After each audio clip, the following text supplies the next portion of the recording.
मुझ पर विश्वास करो पत्रलेखा। मैं तुम्हारे साथ हूं। अब मैं सही से जाके बात करूंगी।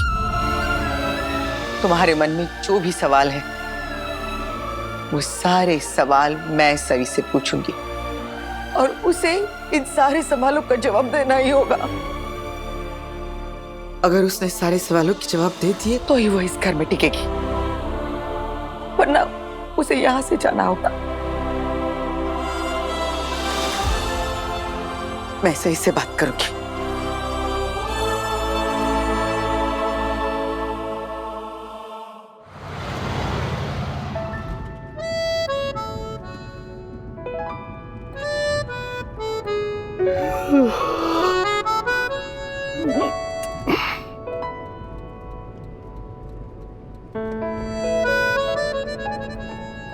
क्या कोई अपनी ही गाड़ी में आराम नहीं कर सकता क्या?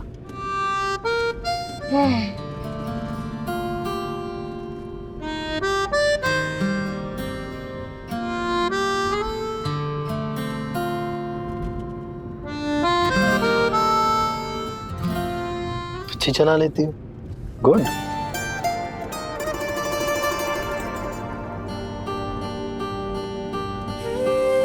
और ये गियर लीवर है, इसे हमेशा क्लच दबाकर ही चेंज किया जाता है, समझ लो। हो हाँ, था कोई खड़ूस जासूस जिसने मुझे अच्छी ड्राइविंग सिखाई थी। हद है यार। मतलब वैसे भी हर चीज के लिए तुम मुझे सुनाती रहती हो, लेकिन कुछ अगर अच्छा किया है उसके लिए कभी कुछ नहीं बोलोगी, कभी तारीफ नहीं करोगी। अरे कुछ नहीं तो अपने गुरु का मान रख लो, बुराई करने में कोई चांस नहीं छोड़ती हो। तुम तो मुझे उन चीजों के लिए भी सुना देती हो जो मैंने कभी की भी नहीं होती। मेरे को मालूम था ना उससे कुछ होने वाला नहीं, तो मैं क्या गया, वो चवन की जो बाइक है तो मैं खुद गया उसके पास और मैं उसको बोल दिया कि वो जो विनू है ना, वो विनू तेरा और चवन का बेटा है। सॉरी। सॉरी नहीं, थोड़ी तारीफ कर दो बस। अभी के लिए नहीं बोल रही। वो मैंने सोचा था कि ऐसा मुझे लगा कि तुमने ही पत्रलेखा को सच बताया कि वीनू हमारा बेटा है। मुझे बाद में पता चला कि जगताप ने उसे बताया। क्या? जगताप ने? पर क्यों? उसे लगा कि ऐसा करके वो मेरी मदद कर रहा है।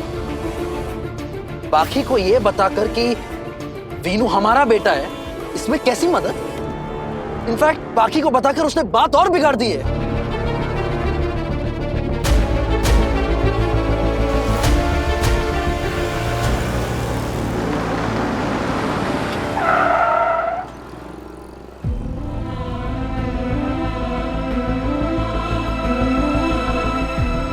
अब जो हो गया सो हो गया, उस बारे में तो कुछ नहीं किया जा सकता। ड्रॉप करने के लिए thank you.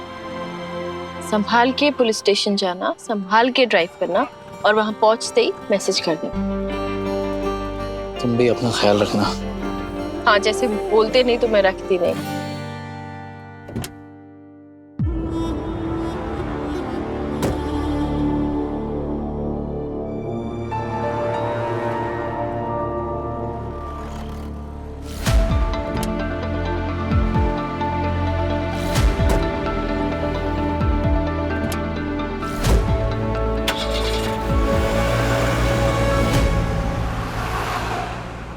Sawant, commissioner sir के साथ मीटिंग कितने बजे? उन्हें आने में 1 घंटा जाएगा सर। और तेरी इन्वेस्टिगेशन?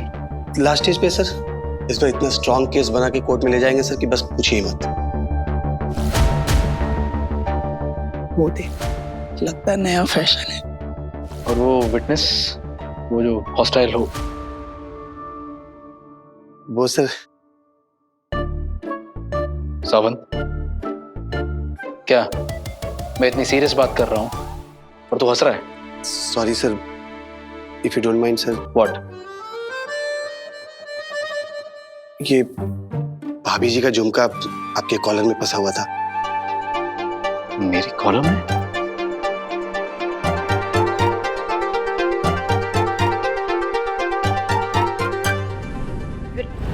विराट!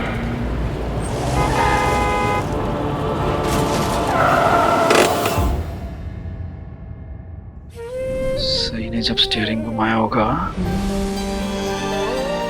तभी गिरा होगा शायद। सर ये बूंदा लटका के आप घूम रहे थे इसलिए सब हंस रहे थे और उससे भी रहा नहीं गया सर। सब? हाँ हंसो, अपने सीनियर पे हंसो। तुम सब के लिए हंसी की बात होगी, लेकिन मेरे लिए ये सब खुशी की बात है। खुशी की बात है मतलब सर? नहीं समझेगा यार। नमस्कार साहब।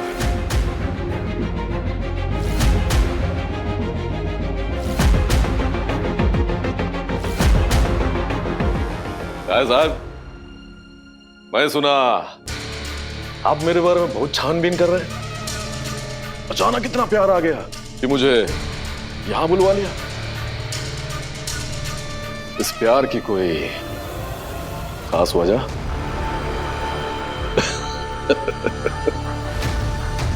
हाय साहब, मैं इतना भी खूबसूरत नहीं है कि आपका दिल मेरे पे है। तब क्या करे कामड़े, तेरी हरकतें ही ऐसी हैं कि तुझे 2400 घंटे अपनी आंखों के सामने रखने का दिल करता है। कल तूने डॉक्टर सही सोशी को मैसेज किया, उनके ऑटो को टक्कर मारी। साहब वो क्या है ना कि मेरे को मालूम नहीं था कि वो आपकी एक्स वाइफ यानी पूर्व पत्नी है। और जब वो तेरे घर आई थी और तूने उसके माथे पर राख लगा दी थी, तब भी तुझे नहीं पता था कि वो मेरी एक्स वाइफ है। तभी तो मालूम था मेरे को साहब। फिर राख क्यों लगाई?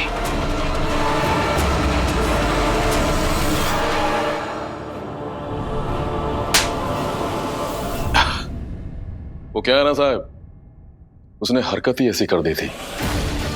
मेरे को लाफा मारा था उसने। अब इसके बाद तो राख लगाना बनता है ना साहब। काय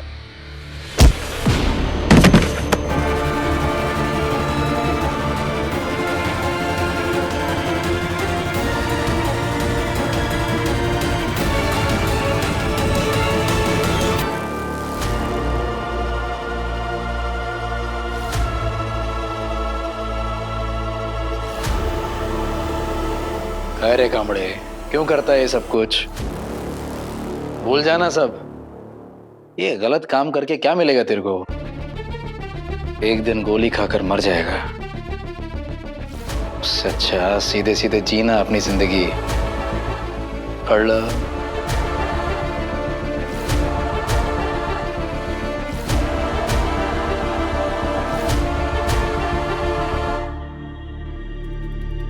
एंटीसिपेटरी बेल है सर। आप मेरे क्लाइंट को ना जेल में डाल सकते हैं और ना इस पे हाथ उठा सकते हैं। काले कोट अता जास्ती मगजमारी ना है, बिल्कुल चुप। सर आप मुझ पे क्यों गुस्सा कर रहे हैं? मैं बोला ना, एकदम चुप। अच्छा है ना,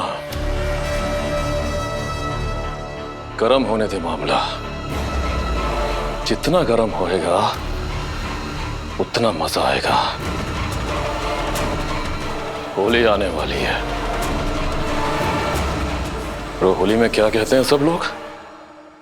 हाँ, बुरा न मानो होली है। अब मेरे को जो भी करने का है मैं होली में करेगा, ताकि किसी को बुरा ना लगे। सावधान, विश्राम, सावधान, विश्राम, सावधान। बड़ा, ये क्या कर रहे हो? आई वो पापा ने पुलिस अंकल और पुलिस आंटी की हाथ ड्यूटी लगवाई है, इसलिए मैं इनके साथ लिल कर ली हूँ। Safi, I am really sorry. बच्ची है ना, नादानी में आपको परेशान कर दिया। इसकी तरफ से मैं आप लोगों से माफी मांगती हूँ। अरे नहीं मैम, आप सॉरी मत कहिए। कहना तो हमें चाहिए। थैंक यू सभी को। क्या परफेक्ट ड्रिल कराई आपकी बेटी ने, हमें बड़ा मजा आया। बेटा आपने ये कहाँ से सीखा? जब मैं कंगोरी में थी तब मैं लोस्ट ड्रिल देखने जाती थी, इसलिए मुझे सब पता है और मेरे पापा भी पुलिस ऑफिसर है। हो गया आपका? अब चलो, ऐसे परेशान नहीं करो, उन्हें उनका काम करने दो बाड़ा। चलो अंदर। आई मेरी स्लीव खत्म नहीं हुई है। सवी, मैम प्लीज रहने दीजिए ना। ठीक है, अगर आप लोगों को कोई प्रॉब्लम नहीं है तो सिर्फ get out, need it. साउदान, विश्राम।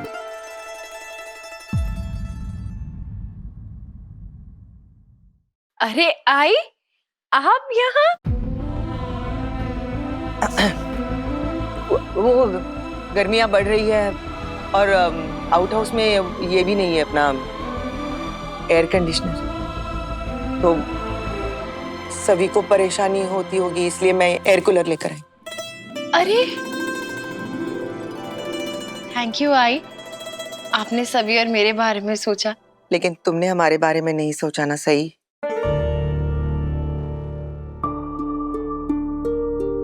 मतलब मैं कुछ समझी नहीं। जब तुम विराट के साथ शादी के रिश्ते में बंधी थी तब तुम विराट की पत्नी थी और पत्रलेखा विराट की जिंदगी में दूसरी औरत। जब तुम विराट की पत्नी थी मैंने हमेशा तुम्हारा साथ दिया, हर कदम पे, चाहे पूरा घर तुम्हारे खिलाफ क्यों ना हो। मैं तुम्हारा सहारा बनी ना, क्योंकि मैं तुम्हारा दर्द समझ सकती थी। मैंने भी तो झेला है ना वो दर्द, लेकिन अब हालात बदल गए हैं, कहानी वही है, किरदार बदल गए हैं। सही, अब पत्रलेखा विराट की पत्नी है और तुम दूसरी औरत। तो फिर ये कैसा सोच सकते हैं कि मैं पत्रलेखा का साथ छोड़ के तुम्हारा साथ दूंगी? अब पत्रलेखा नहीं, अब तुम गलत हो। सही, अब विराट की जिंदगी में वो नहीं, तुम दूसरी औरत हो। सही, तुमने विराट की, मेरे पोते की, मेरी पत्रलेखा, मेरी बहू की जिंदगी में उथल पुथल मचा दी है। वो लोग, सही तुम भी आई हो ना, तुम तो कितनी समझदार हो, तो फिर तुम ये क्यों नहीं समझ पा रही हो कि एक आदमी अगर अपनी बीवी बच्चों के साथ एक घर में सुख शांति से रह रहा है तो दूसरी औरत ने वहां जाकर नहीं रहना चाहिए। मुझे सभी की चिंता है, मुझे मेरे बेटे की चिंता है, मेरे पोते की चिंता है, मुझे पत्रलेखा की भी चिंता है जो घुट घुट के जी रही है। उसकी हंसती खेलती जिंदगी में मानो करंट सा लग गया है। और वीनू को देखा, उसके मन में तो डर पैदा हो गया है कि तुम उसे अपनी माँ से दूर कर दोगी।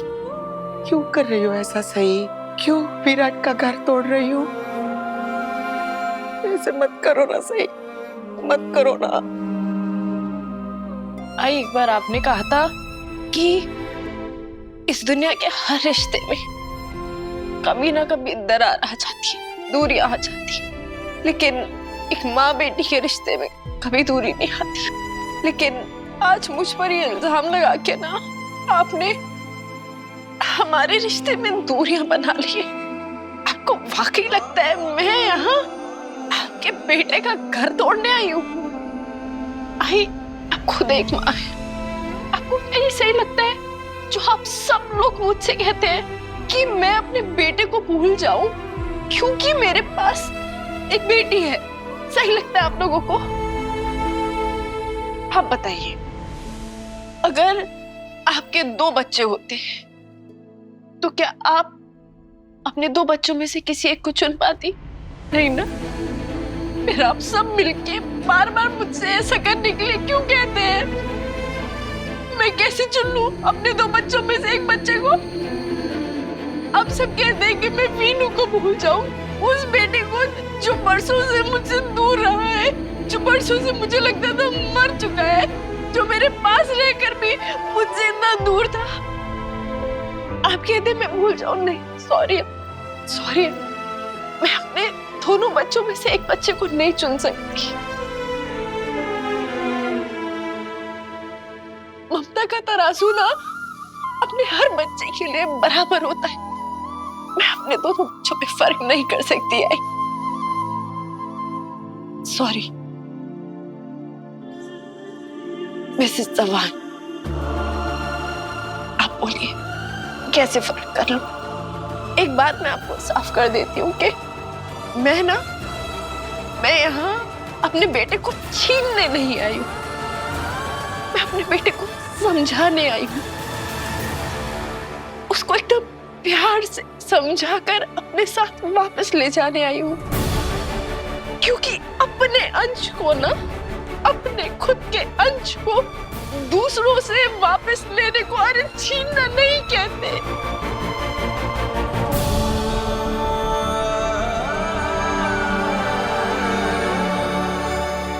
सही मैं उन लोगों में से नहीं हूँ जो एक माँ को अपने दो बच्चों में से किसी एक को चुनने को कहे, लेकिन मैं क्या करूँ? किस्मत ने मुझे ऐसे दो राहें पे लाके खड़ा करके रखा हुआ है जहाँ पे एक तरफ तुम हो और दूसरी तरफ पत्रलेखा है जो कभी माँ नहीं बन सकती, जिसकी डोर वीनू की जिंदगी के साथ बंधी हुई है। अगर वीनू उससे दूर हो गया ना तो वो जी नहीं पाएगी। आई बोलती है मुझे, मैं भी उसे बेटी मानती हूँ। अब तुम ही बताओ सही, क्या मैं मेरी बेटी को दिन रात ऐसी तकलीफ में देख सकती हूँ? नहीं ना, कुछ समझ में नहीं आया मुझे। पत्रलेखा उसने अपनी पूरी जिंदगी वीनू के नाम पे, अपने पति के नाम पे कर दी है। वो खुद के लिए जीती नहीं है, वो सिर्फ उन दोनों के लिए जीती है। मैंने देखा है। तुमसे बोलूं भी तो क्या बोलूं? बस इतना कह सकती हूँ कि अपने बेटे को हासिल करने की चाहत में तुम किसी का घर, किसी का दिल मत तोड़ो।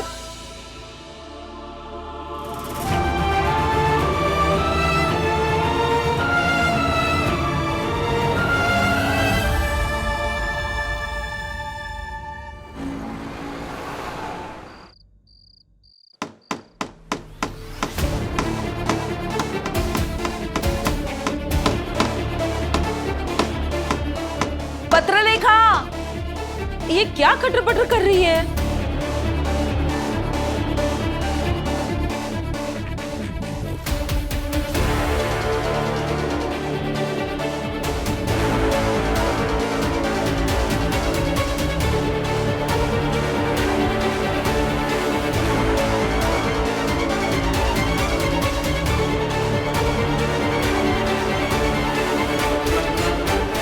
अगा कहाँ है? ऐसे बूंदा फ्रेम कौन करता है? तेरा दिमाग तो ठीक है? पत्रलेखा नीचे उतर बाड़ा। मैं तुझसे कुछ पूछ रही हूँ, काय चल रहे है?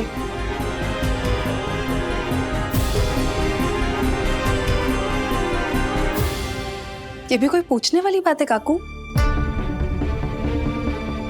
हम सारी तस्वीरें दीवार पर क्यों लगाते हैं?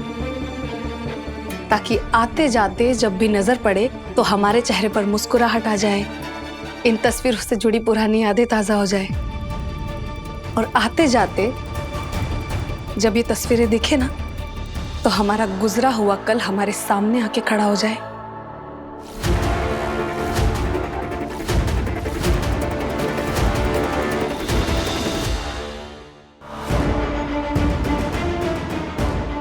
वरना इन तस्वीरों की नुमाइश करने की क्या जरूरत है? सही कह रही हूं ना मैं काकू? इसीलिए मैंने ये बूंदा भी दीवार पर लगा दिया है, ताकि आते जाते जब भी विराट इसे देखे तो इसके चेहरे पर मुस्कुराहट हमेशा बनी रहे।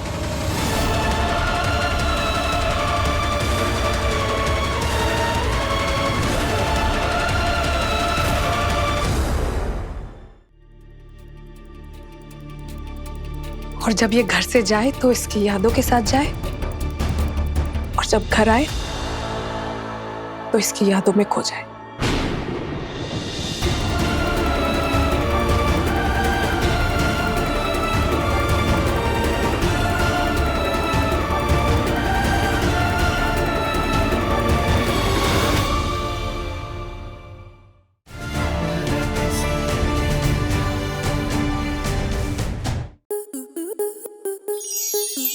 enjoy more such amazing videos, subscribe to our YouTube channel.